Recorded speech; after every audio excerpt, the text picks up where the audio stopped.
Guys, welcome back to my YouTube channel.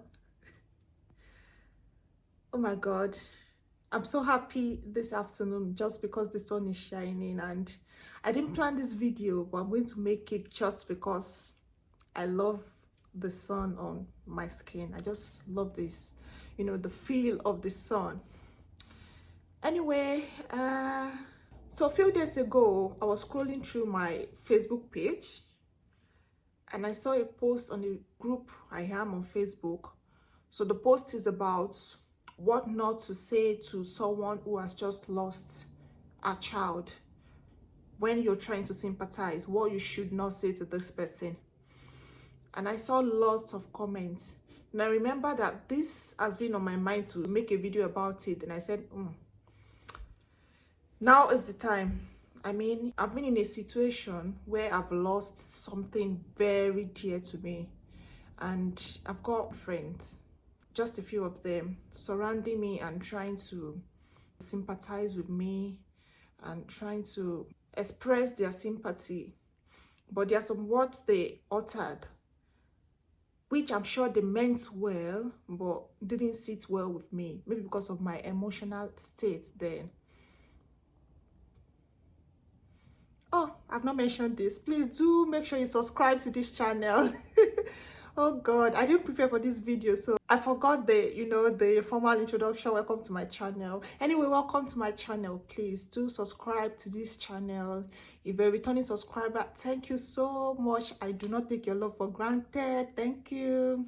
If you are new here, please make sure you subscribe to this channel. I'll be very glad and grateful you did. So like I was saying, the sun went down and I was like, oh God, where's my light? Anyway, the sun is back. Let's just make use of the opportunity and quickly say what I want to say before the sun goes down finally. It's almost about 2:30 in the afternoon. So like I was saying, these people said these things to show their sympathy, but probably because of my emotional state, they don't sit well with me. And looking at the comment section of the post that I said I saw on Facebook, then I discovered that many people have been in that kind of situation where they are grieving or they are sad about something, and people who claim to be sympathizing with them are saying things that are worsening the situation rather than making them feel better. So the first thing I'm going to say is, don't ever say to someone grieving that they cry too much. I know what you might mean is that, oh, you cry too much, this is not good for your health, you need to brace up, what has happened, and all of that. But telling someone who is grieving that they cry too much, to them it means that, oh, what happened is not worth this much crying. You know what I mean? That's what it sounds to them, like, oh, you're just overreacting. And which I'm very sure no one want to be told that they are overreacting when they've just suffered the loss. The second thing you should not tell anyone grieving is that someone had it worse and they didn't kill themselves. I believe that's the worst form of sympathy ever. You might mean that, oh, you should look at this person's situation is worse than yours and they are standing. That is simply telling the person that this is nothing. What happened to you is nothing. Someone faced worse and you are here crying about what you're facing, which is nothing compared to someone else. So that is basically invalidating the feeling of the person. And my darling, it doesn't sit well. I've been a first-hand recipient of this thing, and I must tell you, no one wants to hear that. Another thing no one grieving wants to hear is, I know what you are going through. Except you literally 100% have gone through the exact same thing that that the person has been through. Do not say you know what the person is going through. You can only imagine. You don't know. So saying that is going to give the person the meaning that, oh, I know what you're going through. and I didn't kill myself. I didn't overreact. So why are you overreacting?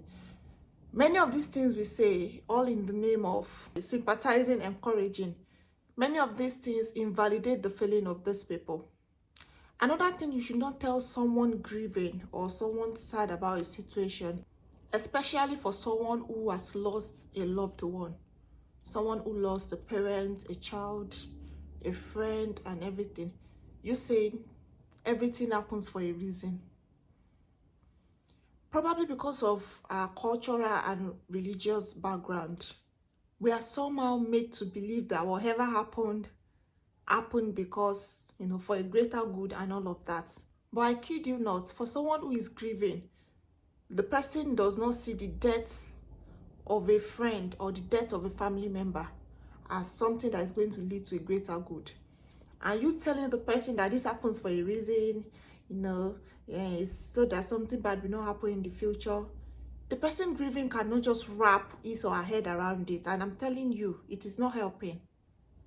My list is not exhaustive. Like I said, this is not a prepared video.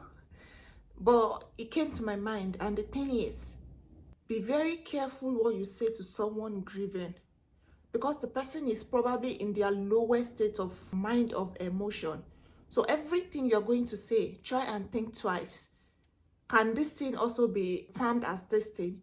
If what you're saying is going to be a bit controversial, you might have a good intention, of course. But if what you are going to say, if there's someone else who can give another meaning to that, and the other meaning is not something that you want to be given to what you're saying, don't say it. Don't say it.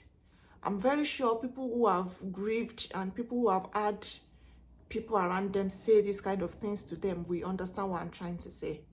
But if you've never been in that situation, you might not fully understand my point. So I've talked about few things that you should not say to someone grieving. Then what should you say then? What impression should you give? I would say this, that everything you're going to say, it must give the impression that tells the person grieving that let it all out. You're free to express emotion. Whatever feeling you're feeling is valid. Anything you will say that will tend to invalidate the feeling of the other person, do not say it. Do not say it. So that's the basic thing. Whatever you're going to say that will invalidate what the other person feels, don't say it.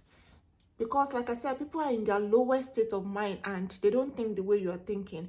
Your own job there is to help them relieve the, the sadness they're feeling, not to lecture them on how they should have handled the situation, or to lecture them about how intangible their feeling is or anything. So what should you rather say? You can tell them, I'm sorry you had to go through that. That shows that you really feel sad for them that such a thing has happened to them. You can also hold their hands and support them so that they feel loved, they feel warmth, because I kid you not, they need all the warmth, all the love, all the emotional support they need at that particular time. They don't need nobody to teach them how they should have handled the situation. Most of the emotions these people let out is not their fault. They need someone to make them feel that their feeling is valid. They need someone to make them feel like it is not their fault that happened. They need someone to make them feel that what happened is a big deal, just like they feel. And they need someone to be there for them. So you can hold their hands and reassure them that I will be here for when you need me. And there's this important thing, and is that you don't have to say anything. I'm telling you, when you go to see someone who is bereaved or someone who is sad over something, you don't have to say anything. I know many of us struggle with what to say. That's why we end up saying the wrong things. But those people, they've probably thought about what you're going to say. They've thought beyond what you think. They've had someone else told them what you're going to say. So it is actually not what you're going to say that will make them realize, oh, it's true, I'm overreacting or anything.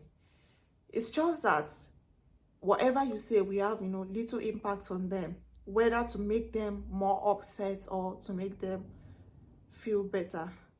So if you have to choose between making someone who is bereaved feel better or feel worse, choose to make them feel better.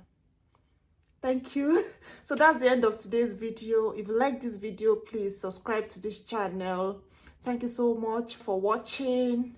See you next time. Bye.